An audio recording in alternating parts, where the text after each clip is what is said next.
In part 1, we built the hidden state, watched a gradient fade like an echo across 50 time steps, and saw how LSTM and GRU replaced that echo with a pipe. That's the theory. This video is what happens when you actually try to train one of these things, the tricks that make it work in practice, and the mathematics underneath that separates it worked in the lecture from it worked in production. Welcome back to the Artificial Intelligence Institute Africa, Aiia, Ubuntu Guild's videos on AI. I'm Dr. Dennis Magaya, Chairman, Artificial Intelligence Institute Africa, AIIA. This is part 2 of our RNN series. We're assuming you've watched part 1, the hidden state equation, the vanishing gradient problem, and the LSTM/GRU fix are all prerequisite knowledge here. We won't rederive them, we'll build directly on top of them. Before we dive into the details, let me show you the road ahead. We are covering 3 layers today. Layer 1 is practical training, the tricks that make RNNs actually trainable. Gradient clipping, teacher forcing, truncated BPTT, and sequence-to-sequence architectures. This is the toolbox that turns theory into practice. Layer 2 is the mathematics underneath, the full BPTT derivation, why TANH compounds the vanishing problem, and why weight initialization only partially helps. This is the theory behind the toolbox. Layer 3 is real-world application. A case study of the 2014 Sutskever et al. Translation system that used all these pieces together. This is the proof that the toolbox works. Layer 1 is the toolbox. Layer 2 is the theory. Layer 3 is the proof. Let's start with Layer 1. Section 1. Training in practice. Layer 1. The toolbox. Recall from part 1. The gradient can grow uncontrollably when the dominant scale of the weight matrix exceeds 1. The practical fix is gradient clipping. At every training step, if the gradient's norm exceeds a threshold, it's rescaled back down to that threshold before the weight update is applied. If the magnitude of gradient is greater than threshold, gradient equals gradient times threshold divided by the magnitude of gradient. Think of a river that suddenly floods after heavy rain. Instead of letting the flood destroy the river banks, you open a sluice gate to release the excess water, capping the flow at a safe level. Gradient clipping does the exact same thing.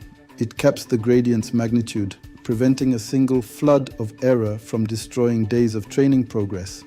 In practice, it's applied to almost every RNN and LSTM training run. Part 1's model read a sequence and produced an output at matching length or at the end. Many real tasks, translation, summarization, require mapping one sequence to a different sequence of different length. The standard solution is an encoder-decoder sequence-to-sequence architecture. One RNN reads the entire input sequence and compresses it into a final hidden state, a fixed-size context vector summarizing everything it read. A second RNN, the decoder, is then initialized with that context vector and generates the output sequence one token at a time. The context vector is the bottleneck. Everything the encoder learned about a 50-word sentence has to be squeezed into one fixed-size vector. This information loss on long inputs is precisely the problem attention mechanisms were introduced to solve. During decoder training, there's a choice. Feed the decoder its own previous prediction, or feed it the correct previous token from the training data. The second approach is teacher forcing, which stabilizes training significantly since the decoder's early predictions are close to random. Think of a master weaver teaching an apprentice. The master guides the apprentice's hands, showing the correct pattern step by step. Teacher forcing does the same. It feeds the correct previous token into the decoder, guiding it toward the right output. The trade-off is exposure bias. At inference time, there's no ground truth to feed in, so the decoder must use its own predictions. BPTT, back propagation through time, walks backward through every time step to update weights. For very long sequences, thousands of time steps, this is computationally prohibitive. The trade-off is exposure bias. At inference time, there's no ground truth to feed in, so the decoder must use its own predictions. BPTT, back propagation through time, walks backward through every time step to update weights. For very long sequences, thousands of time steps, this is computationally prohibitive. The practical compromise is truncated BPTT. The sequence is split into fixed-length chunks, usually 20 to 200 time steps. The hidden state is carried forward, but the backward walk only happens within each chunk. This bounds computation at the cost of never learning dependencies longer than the truncation window directly. Section 2, the mathematics underneath. Layer 2, the theory. Part 1 stated that the gradient of the loss with respect to an early hidden state is proportional to W raised to the power of the number of time steps. Here's where that comes from. By the chain rule, partial L over partial H sub 0 equals partial L over partial H sub t times partial H sub t over partial H sub t minus 1 times partial H sub t minus 1 over partial H sub t minus 2 times dot times partial H sub 1 over partial H sub 0. Each factor partial H sub t over partial H sub t minus 1 is the derivative of the hidden state update. Since H sub t equals tan H of W times H sub t minus 1 plus, that derivative is W multiplied by tan H prime at that point. Chain t of these together and you get a product of t copies of W scaled by t copies of tan H prime. That product of W terms is exactly the W to the power of t behavior from part 1. Here's the detail. Part 1 didn't cover. Tan prime has a maximum of exactly 1 and is strictly less than 1 everywhere else. That means every factor in the product is bounded above by 1 and is very often substantially smaller. This compounds the vanishing problem beyond what W alone does. Let's see how much worse. Tanh prime of 1.0 is about 0.42, already less than half. Chain 10 of those together, 0.42, circumflex 10 is about 0.00017. That's collapsing the gradient more than 50 times faster than a mildly shrinking W would on its own. Think back to the village drums from part 1. Each relay loses a little clarity. By the 10th village, it's barely recognizable. That's what happens with Tane. Each time step multiplies by a number less than 1, and after many time steps, the signal fades to almost nothing, unless you have a mechanism that avoids repeated multiplication entirely. This is why some architectures replace Tan with ReLU, since ReLU's derivative is exactly 1 for positive inputs, though ReLU-based RNNs are more prone to exploding gradients. Before LSTM, researchers tried to fight vanishing gradients through orthogonal initialization.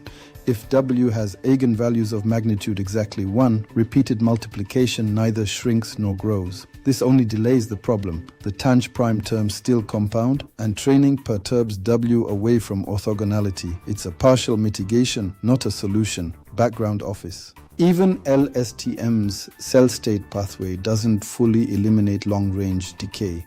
It extends the range from roughly 10 steps to several hundred, but performance still degrades on very long sequences. Recall the core insight from part 1. LSTM replaces multiplication with addition. The echo becomes a pipe, but even that pipe isn't infinite. Attention mechanisms remove this decay pattern entirely by connecting any two positions directly, regardless of distance. That's the subject of part 3. Natural pause point. If you need a break, this is a good place to stop and come back. Everything before this covers practical training and the underlying mathematics. Everything after this covers a real production system and the primary literature. Section 3, a real-world case study. Layer 3, the proof. To see these pieces work together, consider the sequence-to-sequence LSTM system described by Sutskever, Vinyals, and Lee in 2014, used for machine translation before attention existed. The system used a 4-layer LSTM as the encoder and a separate 4-layer LSTM as the decoder. Training used gradient clipping to prevent destabilization on long sentences, and teacher forcing throughout training since the decoder's early guesses were unreliable. One trick, reversing the input sentence placed the first few words physically close to the first few target words, shortening the gradient's path for the words that matter most early in decoding. The system's main limitation was the context vector bottleneck. Translation quality degraded on long sentences. That specific limitation is what Attention solved the following year. Background Office. Today, these same sequence-to-sequence techniques are being used across Africa, forecasting crop yields from seasonal rainfall, predicting livestock disease outbreaks, and transcribing African languages like isiZulu and Hausa. Background Office. The same principles we've covered today, encoder-decoder, teacher forcing, gradient clipping, are the foundation of these African applications. When we build these systems on African data, we are building the infrastructure for an African AI ecosystem. Background Office. Section 4. Grounding in the literature. For those pursuing chartered-level expertise, these are the primary sources. Hochreiter and Schmidhuber, 1997. Original LSTM paper. Bengio, Simard and Frasconi, 1994. Foundational vanishing/exploding gradient analysis. Pascanu, Mikolov and Bengio, 2013. Formalized gradient clipping. Sutskeva, Vinyals and Le, 2014. The real-world case study above. Closure. Let's bring it all home. Layer 1, the toolbox. Gradient clipping caps, exploding gradients, like a sluice gate releasing floodwater. Teacher forcing guides the decoder with correct tokens, like a master weaver guiding an apprentice. Truncated BPTT breaks long sequences into manageable chunks, like a journey across the savannah divided into segments. Background Office. Layer 2. The theory. The full BPTT derivation shows why the gradient is proportional to W to the power of T. The tangent derivative compounds the vanishing problem far beyond what W alone causes. Each time step multiplies by a number less than 1, like a drum beat fading with each relay. Weight initialization only delays the problem. LSTM's cell state is the real fix, though even LSTM is only a partial fix for very long sequences.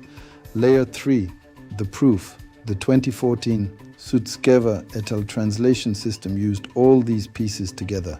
Encoder-decoder, gradient clipping, teacher forcing, to achieve state-of-the-art translation without linguistic rules. Its main limitation was the context vector bottleneck. The problem Attention was invented to solve. Part 1 gave you the hidden state and the vanishing gradient problem. This video filled in what sits between theory and practice, gradient clipping, teacher forcing, truncated BPTT, and the full chain rule derivation. None of this fully removes long-range decay. It only pushes the boundary further out. What removes it structurally is the subject of Part 3, Attention and the Transformer. Background Office. And here is why this matters for Africa.